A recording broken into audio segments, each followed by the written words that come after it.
نبی ہے بولتا قرآن سنو، نبی ہے بولتا قرآن سنو، نبی ہے بولتا قرآن سنو، آؤ میرے نبی کی شان سنو، نبی ہے بولتا قرآن سنو۔ بسم اللہ الرحمن الرحیم، الحمد للہ رب العالمین والعاقبۃ للمتقین والصلاة والسلام علی سید الانبیاء والمرسلین وعلی آلہ واصحابہ اجمعین، اما بعد۔ محترم دوستو، بزرگوں، گزشتہ موقع پر اس بات کی وضاحت کی گئی کہ قرآن کریم اللہ جل جلالہ عم نوالہ کی ذات اقدس سے صادر ہو کر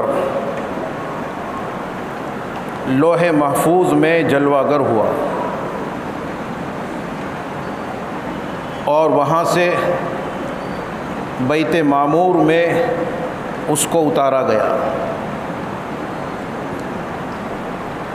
لوح محفوظ میں بھی اسی ترتیب کے مطابق تھا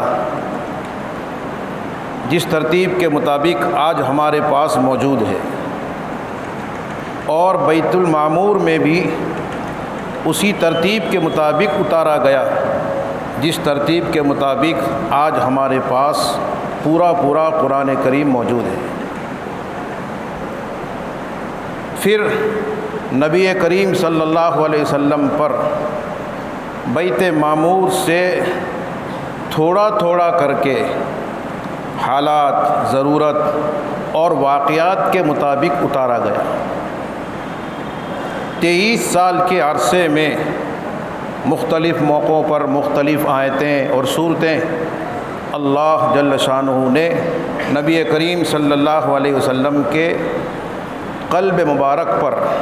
مبارک دل پر نازل فرمائی۔ ظاہر ہے کہ جب تھوڑا تھوڑا کر کے 23 سال میں یہ قرآن حضور اکرم صلی اللہ علیہ وسلم پر اتارا گیا، اور پھر حضور نے اترنے کے بعد اسی طرح حضرات صحابہ کرام کو تعلیم فرمایا، تو شروع سے یہ بات ممکن نہ تھی کہ قرآن کریم کو پورے طور پر ایک کتاب کی شکل میں مرتب کر دیا جائے، جیسے آج ایک کتاب کی شکل میں کاغذ کے صحیفوں میں ہمارے سامنے موجود ہے۔ اسی طرح شروع ہی سے پورا قرآن مرتب کر دیا جائے، یہ بات مشکل تھی۔ اس کے علاوہ اہل عرب یہ لکھنا اور لکھی ہوئی چیز کو پڑھنا بہت کم جانتے تھے۔ پھر اس زمانے کے حالات کے حساب سے لکھنے اور تحریر کرنے کے جو وسائل ہیں، کاغذ ہیں، چھاپنے کے لیے پریس کا نظام ہے، وہ سب آسانی سے میسر نہیں تھا۔ اس قسم کے مختلف وجوہات کی وجہ سے قرآن کریم کی حفاظت کے لیے سب سے زیادہ محفوظ اور قابل اعتبار اور معتمد طریقہ یہی تھا کہ قرآن کریم کو انسانوں کے اور مسلمانوں کے سینے میں محفوظ کیا جائے۔ یہی طریقہ سب سے زیادہ معتمد تھا، بلکہ حضرات علماء کرام نے فرمایا کہ قرآن کریم کا دوسری کتابوں کے مقابلے میں یہ امتیاز ہے، یہ امتیازی شان ہے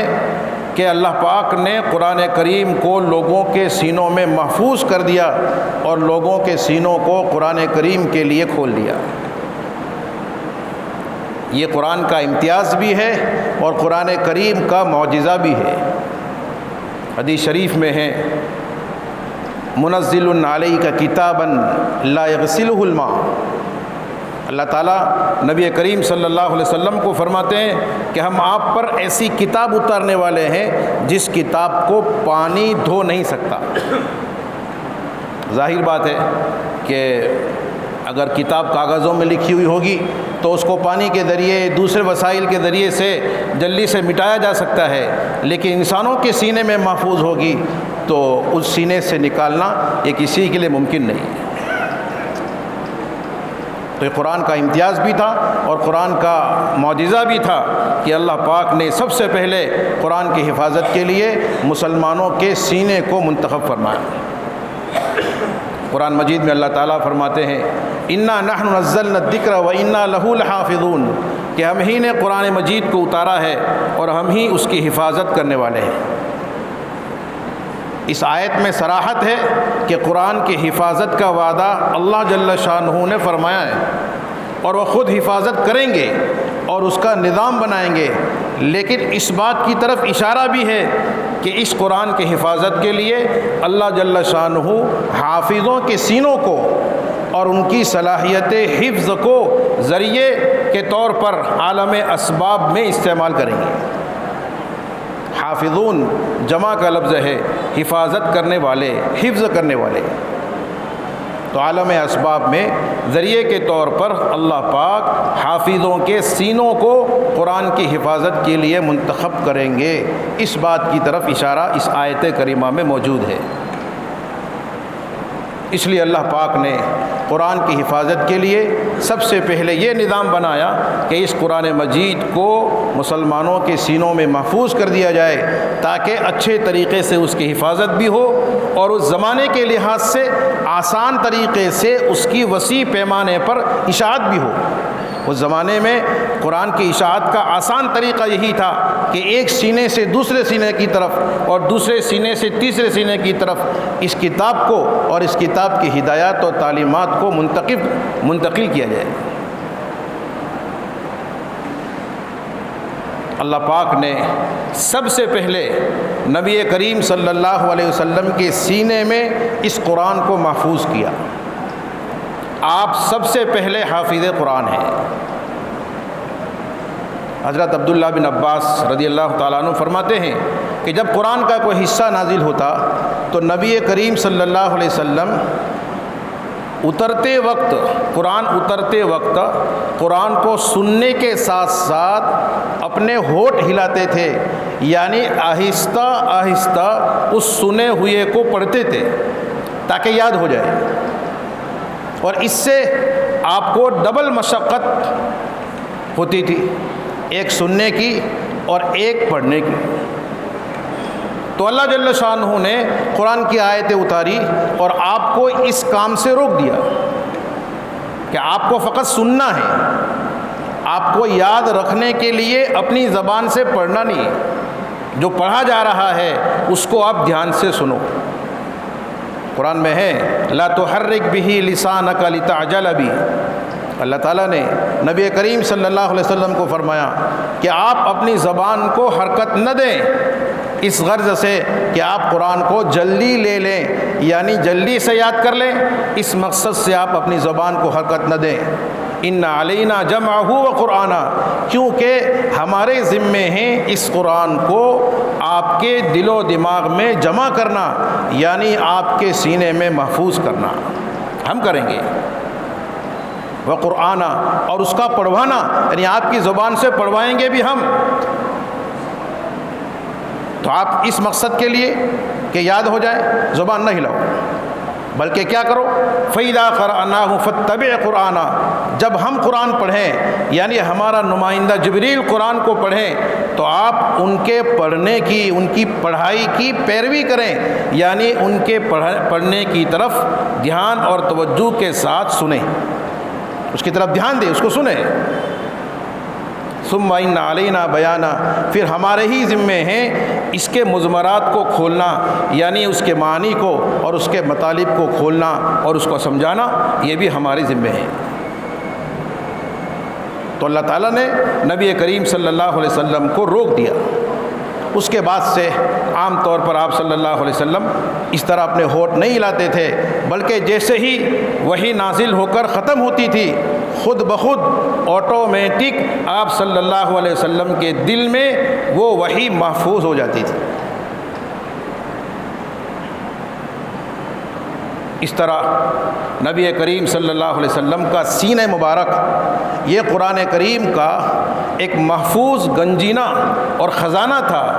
جس خزانے اور گنجینے میں کسی قسم کی تبدیلی کا، تغیر کا، ترمیم کا اور غلطی کا کوئی امکان نہیں تھا۔ اس طرح آپ صلی اللہ علیہ وسلم نے قرآن کریم کو اپنے سینے میں محفوظ کیا۔ پھر نبی کریم صلی اللہ علیہ وسلم نے اپنے صحابہ کو قرآن کی تعلیم بھی دی اور قرآن کو حفظ یاد کرنے کی ترغیب بھی دی۔ صحابہ کرام جیسے دین کے کاموں میں، دین کے اور کاموں میں بہت زیادہ شوق ذوق رکھنے والے تھے اور ہر کام میں ایک دوسرے سے بڑھ چڑھ کر حصہ لینے والے تھے، ایسے ہی قرآن کریم کے الفاظ سیکھنے میں، قرآن کریم کے معانی کو سیکھنے میں اور قرآن کریم کے الفاظ کو ازبر یاد کرنے میں بھی ایک دوسرے سے بڑھ چڑھ کر حصہ لینے والے تھے۔ اور اس کے سامنے اللہ تعالیٰ نے عرب کو، اور جن میں سے صحابہ کرام تھے، ان کو غضب کا حافظہ دیا تھا، ایک حیرت انگیز قوت حافظہ اور مضبوط سے مضبوط یادداشت کی طاقت اور یاد شکتی اللہ پاک نے عرب کو اور صحابہ کرام کو عطا فرمائی تھی، اور جس میں وہ ممتاز اور مشہور بھی تھے۔ کتابوں میں لکھا ہے کہ ان کی یادداشت کا عالم یہ تھا کہ وہ برس ہاں برس کے پہلے کے ان کے درمیان ہونے والے جنگ کے واقعات کو قصیدوں کی شکل میں اور کویتاؤں کی شکل میں یاد کیے ہوئے تھے۔ اپنے نسب نامے، پیڑھی نامے، بلکہ اپنے جانوروں اور گھوڑوں تک کے پشتہا پشت تک کے نسب نامے ان کو یاد تھے۔ اتنا غضب کا حافظہ اور یادداشت اللہ پاک نے ان حضرات کو عطا فرمائی تھی۔ ان کو برس ہا برس کی جہالت کے بعد، غفلت کے بعد، جہالت و غفلت کے گھٹاٹوپ اندھیروں سے گزرنے کے بعد قرآن مجید جیسی مقدس اور بابرکت ذریعہ ہدایت بننے والی کتاب عطا فرمائی، تو ان حضرات نے اپنی اس قوت حافظہ کو اور اپنی اس یادداشت کو قرآن کریم جیسی اس قیمتی چیز کو یاد کرنے میں لگا دیا۔ اس لیے صحابہ کرام میں بھی حافظ قرآن کی بہت بڑی تعداد تیار ہو گئی۔ کوئی موقع یہ حضرات قرآن کریم کو یاد کرنے میں چھوڑتے نہیں تھے۔ حضرت شیخ نور اللہ مرقدہ نے حکایت صحابہ میں حضرت عمرو بن سلمہ رضی اللہ تعالیٰ عنہ کا واقعہ لکھا ہے۔ بچپن کا زمانہ ہے، نو عمری ہے، مدینے کے اطراف میں کچھ دوری پر ان کا قبیلہ اور ان کا مکان ہے۔ یہ کسی وجہ سے مدینہ شریف میں آ کر قرآن کو یاد نہیں کر سکتے، قرآن کے علم کو حاصل نہیں کر سکتے، تو ان کے علاقے سے جو قافلے مدینہ سے ہو کر گزرتے تھے، ان قافلوں کے گزرنے کا جو وقت ہوتا تھا، اس وقت میں وہ عام رستے پر آ کر کھڑے ہو جاتے اور لوگوں سے پوچھتے بھائی مدینہ سے آنے والا کون ہے؟ جب بتاتا کہ ہم مدینہ سے آئے ہیں تو ان سے پوچھتے کہ آج نبی کریم صلی اللہ علیہ وسلم پر کوئی آیت نازل ہوئی ہو، آپ نے ان سے کوئی آیت قرآن کسی کی ہو تو مجھے بتاؤ۔ قافلے والے ان کو قرآن کا اترا ہوا حصہ بتاتے، نازل شدہ آیات بتاتے، تو عمرو بن سلمہ رضی اللہ تعالیٰ عنہ اس کم عمری میں قرآن کریم کی وہ آیتیں یاد کر لیتے، اور بہت کم عمری میں ان کو قرآن کریم کا ایک بہت بڑا حصہ یاد ہو گیا تھا۔ اور ان کو نبی کریم صلی اللہ علیہ وسلم نے یہ خصوصیت عطا فرمائی کہ جب ان کے قبیلے میں مسجد قائم ہوئی اور جماعت سے نماز پڑھنے کا نظام ہوا، اور ان کے جیسا قرآن پڑھنے والا اور قرآن کو یاد کیا ہوا کوئی شخص نہیں تھا، تو باوجود کہ بچپن تھا، بلوغ سے پہلے کا زمانہ تھا، پھر بھی خصوصی رعایت کے ساتھ نبی کریم صلی اللہ علیہ وسلم نے ان کو امامت کے لیے آگے بڑھنے کی اجازت دی، تم نماز پڑھاؤ، کیونکہ تم ان سب کے مقابلے میں قرآن کو زیادہ سیکھے ہوئے ہو۔ یہ عالم ان کے شوق کا تھا۔ تو قرآن کے حافظوں کی ایک بہت بڑی تعداد صحابہ کرام کی تیار ہو گئی۔ علماء کرام نے 40 سے زیادہ صحابہ کرام تو وہ بتائے ہیں کہ جن کا حافظ ہونے کی حیثیت سے کتابوں میں تذکرہ موجود ہے، اور جو حافظ تھے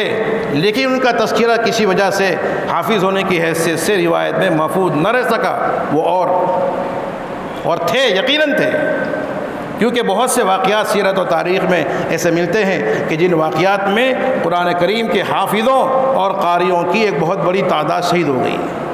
وہ تھے تو شہید ہوئے۔ غزوہ بیر مونا کے موقع پر جو ہے 70 قرآن کے حافظوں اور قاریوں کی 70 صحابہ کرام جو قرآن کے حافظ اور قاری تھے یہ شہید ہو گئے۔ یہ حضور کی زندگی میں ہوا، اور حضور کی وفات کے بعد جنگ یمامہ کا موقع آیا ابوبکر صدیق رضی اللہ تعالیٰ عنہ کے زمانے خلافت میں، تو اس موقع پر ایک روایت کے مطابق 70 اور ایک روایت کے مطابق 700 حافظ قرآن صحابہ کرام کی شہادت کا واقعہ پیش آیا۔ تو اتنی بڑی تعداد میں اللہ پاک نے قرآن کریم کے حافظوں کو صحابہ کے درمیان قائم کر دیا، جنہوں نے قرآن مجید اپنے سینوں میں محفوظ کر لیا۔ یہ تو وہ تعداد ہیں جنہوں نے پورا قرآن حفظ کیا۔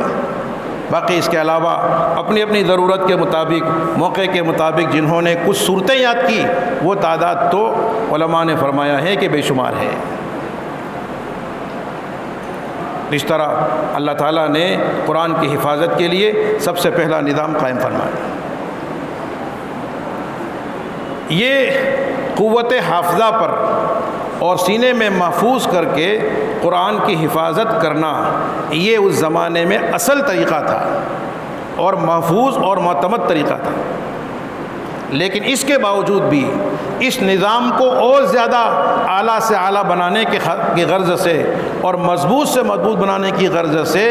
پہلے دن سے یہ نظام بھی چلا کہ جتنا جتنا قرآن نازل کیا جا رہا ہے وہ جیسے سینے میں محفوظ کیا جا رہا ہے، ایسے ہی کسی نہ کسی درجے میں اس کو کہیں نہ کہیں لکھا جائے۔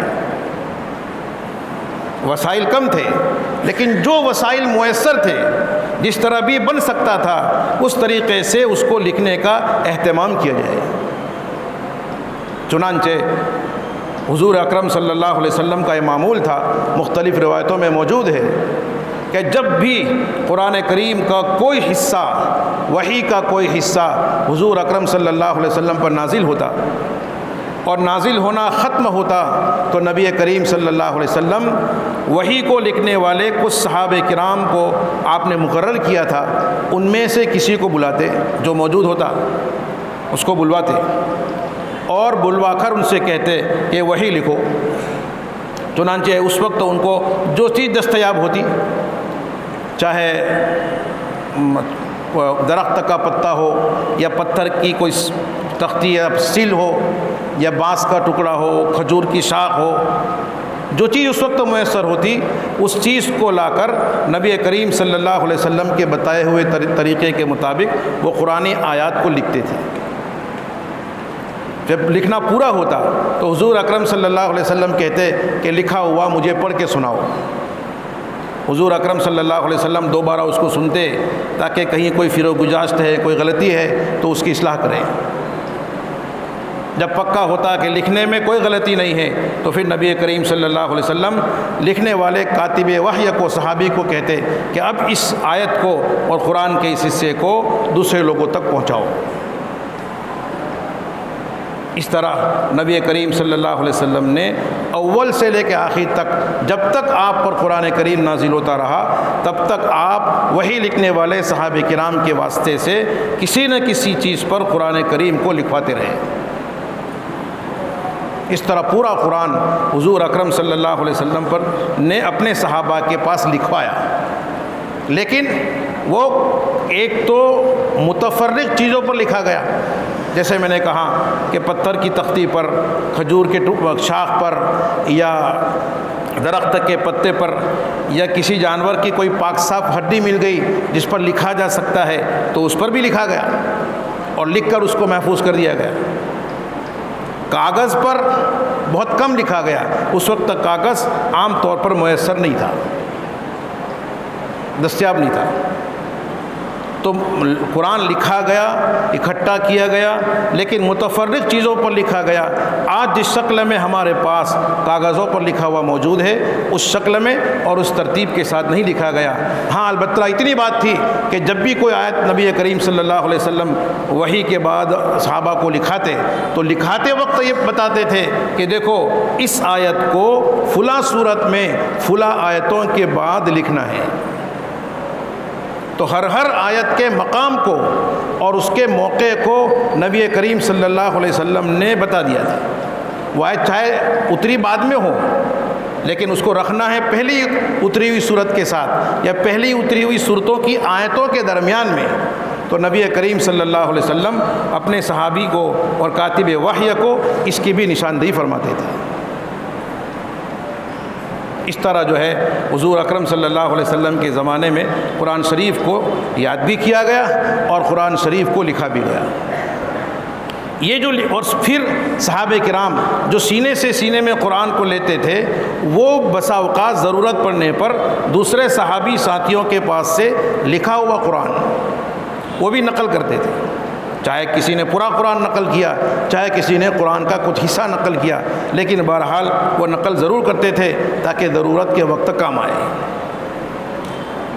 اور اسی حال میں نبی کریم صلی اللہ علیہ وسلم کی وفات ہو گئی۔ حضرت صدیق اکبر رضی اللہ تعالیٰ عنہ کا زمانہ شروع ہوا۔ جنگ یمامہ نامی جنگ کا واقعہ پیش آیا، اور اس واقعے میں جیسا کہ میں نے پہلے کہا، حافظ قرآن یعنی قرآن کے حافظ صحابہ کی ایک بہت بڑی تعداد یہ شہید ہو گئی۔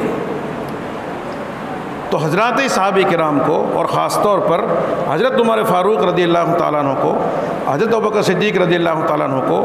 اس کی فکر دامنگیر ہوئی کہ اب آئے دن اس موقع پر تو اتنی تعداد صحابہ کی شہید ہوئی ہے، اگر دوسرے موقعوں پر بھی حافظ قرآن صحابہ کرام شہید ہوتے رہے تو پھر کہیں ایسا نہ ہو کہ سینے میں قرآن لیے ہوئے یہ حضرات چلے جائیں اور ہمارے پاس ایک محفوظ نسخہ سرکاری طور پر تیار کیا ہوا موجود نہ ہو اور قرآن کا کچھ حصہ ہمارے ہاتھ سے چلا جائے۔ اس لیے ضرورت اس بات کی ہے کہ باقاعدہ سرکاری طور پر اور پوری احتیاط کے ساتھ امت کی اجتماعی تصدیق کے ساتھ قرآن کریم کا کم از کم ایک نسخہ یہ ہمارے پاس موجود ہونا چاہیے۔ اس ضرورت کا احساس ان حضرات کو ہوا۔ اس کام کے لیے ان حضرات نے حضرت زید بن ثابت رضی اللہ تعالیٰ عنہ جو حضور صلی اللہ علیہ وسلم کے بڑے وحی کو لکھنے والے صحابی تھے، ان کو منتخب فرمایا۔ یہ خود اس بات کو بیان کرتے ہوئے کہتے ہیں کہ ایک دن حضرت ابوبکر صدیق رضی اللہ تعالیٰ عنہ نے مجھے بلوایا، میں وہاں پہنچا تو عمر بھی وہاں موجود تھے۔ ابوبکر صدیق نے مجھ سے کہا، زید بن ثابت کہتے ہیں کہ ابوبکر صدیق نے مجھے کہا کہ عمر میرے پاس آئے اور آ کر یہ کہنے لگے کہ جنگ یمامہ میں اتنے بڑے حفاظ صحابہ کرام کی تعداد شہید ہو گئی ہے، اب دوسرے موقع پر اور حافظ قرآن بھی شہید ہوتے رہے تو اندیشہ ہے کہ قرآن کا کچھ حصہ ضائع ہو جائے۔ اس لیے مناسب سمجھ میں آتا ہے کہ قرآن کو تحریری طور پر محفوظ کرنے کا نظام بنایا جائے اور سرکاری لیول پر اس کام کی کوشش کی جائے۔ ابوبکر کہتے ہیں رضی اللہ تعالیٰ عنہ کہ عمر سے میں نے یہ سنا تو میں نے فوراً یہ کہا کہ میں ایسا کام کیسے کروں جو کام خود نبی کریم صلی اللہ علیہ وسلم نے اپنی زندگی میں نہیں کیا۔ لیکن عمر مجھ سے بار بار یہ کہتے رہے کہ واللہ خیر، کہ خدا کی قسم یہ کام بہت بہتر اور امت کے لیے بہت نفع بخش ہے، اس لیے اس کام کو کیجیے۔ بار بار مجھے بتاتے رہے، سمجھاتے رہے اور اس سلسلے میں مجھ سے گفتگو کرتے رہے، یہاں تک کہ مجھے اس کام پر شرح صدر ہو گیا۔ اب میری بھی رائے وہی بن گئی جو عمر کی ہے۔ اور پھر ابوبکر صدیق رضی اللہ تعالیٰ عنہ نے زید بن ثابت سے کہا کہ تم نوجوان ہو، سمجھدار ہو اور ہمیں تمہارے بارے میں کوئی بدگمانی نہیں ہے، تم ہمارے لیے بااعتماد شخص ہو، تم نے نبی کریم صلی اللہ علیہ وسلم کے زمانے میں وحی کو اپنے ہاتھوں سے لکھا ہے، اس لیے یہ کام تمہیں خود کرنا ہے۔ حضرت زید بن ثابت کہتے ہیں کہ میں تو گھبرا گیا، میرا حال یہ تھا کہ اگر مجھے یہ حضرات پہاڑ کو ایک جگہ سے ہٹا کر دوسری جگہ لے جانے کا حکم دیتے تو یہ مجھ پر اتنا زیادہ بھاری نہ ہوتا جتنا زیادہ بھاری یہ کام تھا جو کام ان لوگوں نے مجھ سے متعلق کیا تھا۔ میں نے بھی ان دونوں سے کہا کہ تم یہ کام کیسے کر رہے ہو جو کام نبی کریم صلی اللہ علیہ وسلم نے خود نہیں کیا، لیکن یہ حضرات مجھے بار بار سمجھاتے رہے، اس کی اہمیت کو اور اس کی منفعت کو مجھے بتاتے رہے، یہاں تک کہ مجھے بھی یہ سمجھ میں آ گیا اور شرح صدر ہو گیا کہ اور میری بھی رائے بن گئی کہ یہ کام ہونا چاہیے۔ چنانچہ میں نے اس کام کو شروع کیا۔ حضرت صدیق اکبر رضی اللہ تعالیٰ عنہ نے حضرت عمر فاروق رضی اللہ تعالیٰ عنہ کو ان کے ساتھ لگا دیا، تم دونوں مل کر یہ کام کرو، اور سرکاری طور پر اعلان عام کر دیا کہ جس کے پاس قرآن کریم کا کوئی نہ کوئی حصہ، کوئی نہ کوئی آیت، کوئی نہ کوئی صورت کا ٹکڑا لکھا ہوا موجود ہو، کسی بھی چیز پر لکھا ہوا موجود ہو، تو وہ حصہ لے کر حضرت زید بن ثابت کے پاس آئیں اور ان کے حوالے کریں، تاکہ قرآن کی حفاظت کا اور قرآن کی کتابت کا ایک اعلیٰ پیمانے پر اور اجتماعی تصدیق کے ساتھ ایک نظام بنایا جائے۔ چنانچہ صحابہ کرام نے اس اعلان کے بعد جن کے پاس قرآن کا جو حصہ لکھا ہوا اور جس چیز پر لکھا ہوا موجود تھا وہ حضرت زید بن ثابت اور حضرت عمر فاروق رضی اللہ تعالیٰ عنہ کے پاس لا کر پہنچانا اور ان کو دینا یہ شروع کر دیا۔ جب یہ لے کر آتے تھے تو حضرت عمر اور حضرت زید بن ثابت ان دونوں نے انتہائی محتاط طریقہ اور جس طرح بھی ان کے لیے احتیاط ممکن تھی اس طریقے کو انہوں نے اپنایا۔ چنانچہ جب کوئی صحابی کوئی آیت لکھی ہوئی لے کر آتے تو سب سے پہلے حضرت زید بن ثابت رضی اللہ تعالیٰ عنہ اور حضرت عمر فاروق رضی اللہ تعالیٰ عنہ اپنی یادداشت سے اس کا مقابلہ کرتے، چونکہ دونوں حافظ تھے، حضرت زید بھی حافظ تھے، حضرت عمر بھی حافظ تھے، تو اپنی یادداشت سے اس کا مقابلہ کرتے کہ نبی کریم صلی اللہ علیہ وسلم کے زمانے میں ہم نے جو قرآن محفوظ کیا ہے اور ہمارے سینے میں موجود ہے وہ قرآن اس سے یعنی اس سے یہ قرآن میل کھاتا ہے کہ نہیں، یعنی یہ آیت اس میں موجود ہے کہ نہیں، تو اس سے اس کی تصدیق کرتے۔ پھر ان کو مکلف کیا جاتا کہ تم جو آیت لے کر آئے ہو اس آیت کے تعلق سے دو معتبر گواہ پیش کرو جو اس بات کی گواہی دے کہ تم نے یہ آیت نبی کریم صلی اللہ علیہ وسلم کے زمانے میں اور حضور کی نگرانی میں جو ہے اس چیز پر لکھی تھی، اس کی گواہی دے، ایسے گواہ پیش کرو۔ اور پھر اس کے ساتھ ساتھ جو ہے